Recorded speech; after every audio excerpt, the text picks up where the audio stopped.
academic advising philosophy. So before we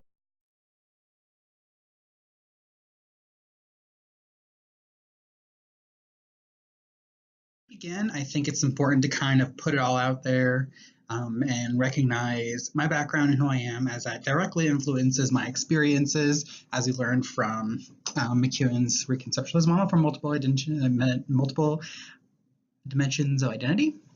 I'm white. I identify as a cisgendered male. I identify as gay. I come from an upper middle class background, and I went to a mostly white undergrad and obviously a very white graduate school.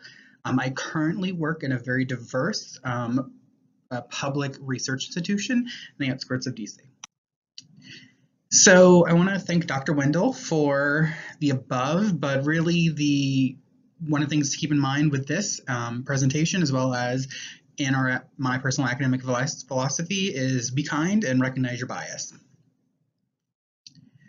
So like a lot of people, like a lot of standards from both NACADA and other advising areas in ACPA, NASPA, is this core belief in doing no harm, but I really believe that extends beyond the information we provide students and extends to the mentor-mentee relationship. So when I'm going to be discussing the mentor-mentee relationship now and in the future, I'm talking specifically about professional staff and faculty and undergraduate students. I believe there's a difference in the types of mentoring relationships you have with undergraduate students and with graduate students.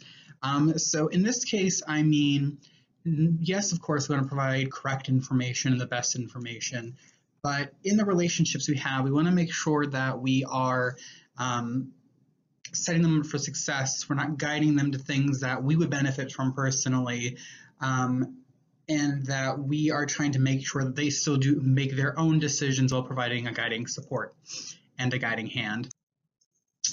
So there's a couple theories that guide my practice. McEwen's reconceptualized model of multiple dimensions of identity really guides my practice significantly. I really personally internalized the addition of the meaning-making filter in the reconceptualized model that basically acts as a filter for the experiences and their perspectives in contextualization. James Mercia's identity theory also is important. Personally, I believe that Chickering's vectors is a little overrated and a little overutilized, but I really like Mercia's identity theory because I think it better accurately walks us through the different stages of exploration and commitment to ideas and attitudes and beliefs. And I think that you can see that quite frequently when you work with students. You can see them being exposed to a new idea or a new thought and notice how they either internalize it or not, and if they internalize the change they're experiencing. Schlossberg transition theories, while it's a little outdated, I think it's really useful in understanding how students transition in different environments. Excuse me. And Perry's theory of intellectual and ethical development. I really like Perry's theory of intellectual and ethical development because it walks us through stages that I think are more applicable than Chickering. I think Chickering wanted to apply his own experiences and try to make it unique or special when really they're not. But Perry's theory, I think, as you see from stages 1 through 4A and 4B, 5, 6, and the repetition of 7 and through 9, is much more encompassing of the student experience. On mentor-mentee relationships, again, I'm talking specifically in this case about undergraduate students.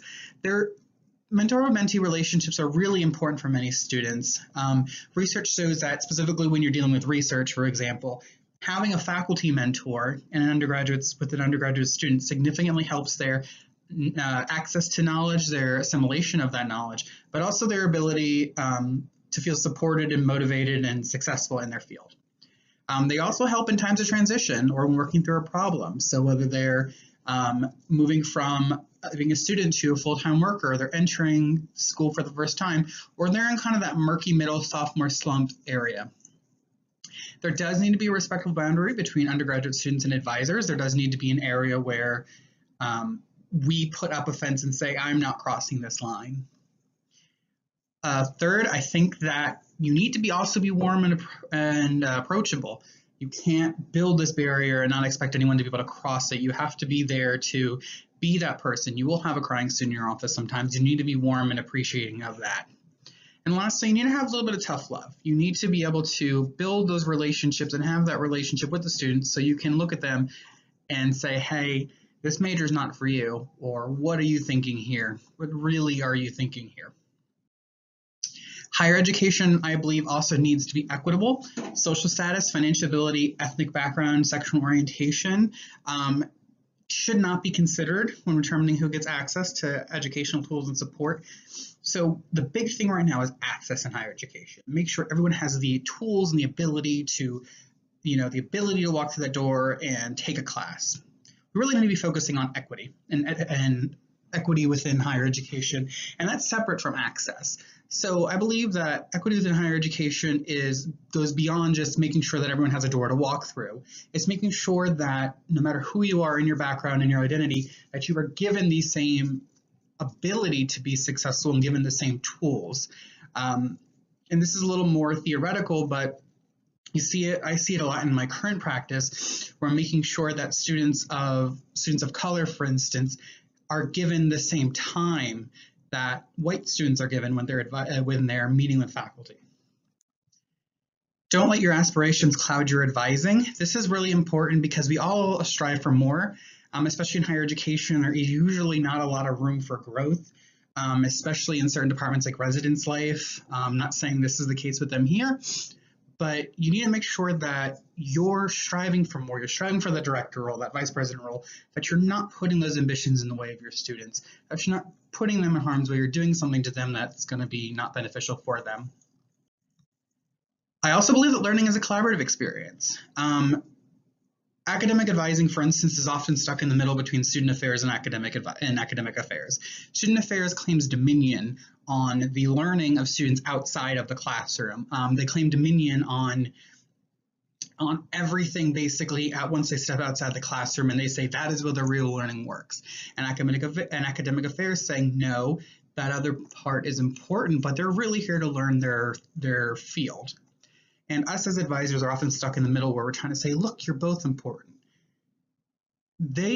Students learn just as much in their residence from their peers in their class as they would in a residence hall, and the same thing from their residence hall or their community they work with if they're not a residential student as they would in the classroom. We need to put aside these differences and come together and understand that we're here for the students as well as their learning. So that is my presentation and my theory. We are going to now move into the activity, which I'll talk about off this video.